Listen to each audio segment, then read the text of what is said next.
Dopo un'assemblea con i lavoratori, i rappresentanti sindacali di CGIL, CISL e UIL si sono incontrati con l'amministrazione comunale per ribadire la ferma condanna alla scelta di DFS di licenziare 226 lavoratori diretti e quasi 100 indiretti, ovvero dipendenti dei servizi in appalto, senza preavviso, e trovare una soluzione. L'impegno di tutte le parti sociali deve essere quello di individuare le strade per garantire a un nuovo soggetto di subentrare e di gestire quello spazio, nuovi investitori che possano aprire attività all'interno del Fondaco al fine di garantire una continuità aziendale e anche ai lavoratori la possibilità di transitare in questo nuovo soggetto nel rispetto delle professionalità di tutti. È una sfida importante, un'avventura importante, anche perché l'immobile è un immobile privato, quindi anche i sindacati e le istituzioni non hanno tutti i poteri per intervenire in questa vicenda, ma lavoreremo fianco a fianco con grande collaborazione con la Regione e con i livelli governativi. Il prossimo incontro sarà in Regione con la proprietà, che ha ribadito più volte di non voler tornare sui propri passi. Lo scenario è aperto perché la procedura dura 45 giorni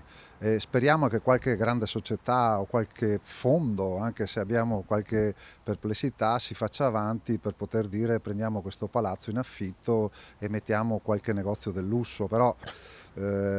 basterebbe anche qualche azienda che operi ancora nel settore del commercio, anche perché questi lavoratori sono lavoratori con alte professionalità, conoscono 2 o 3 lingue, quindi sarebbe importante per la città di Venezia e le famiglie di questi lavoratori veneziani. Per cui gli albergatori si sono già messi a disposizione nell'offrire loro nuovi posti di lavoro. Noi plaudiamo a questa iniziativa, cercheremo in tutti i modi di avere la possibilità di collocare questi lavoratori nell'ambito loro, cioè del commercio puro, però non disdegniamo a questa peculiarità, magari qualche persona che conosce le lingue, che può lavorare in amministrazione o al marketing, però riteniamo fondamentale in questo momento che questi lavoratori possano rientrare nel loro mercato di appartenenza.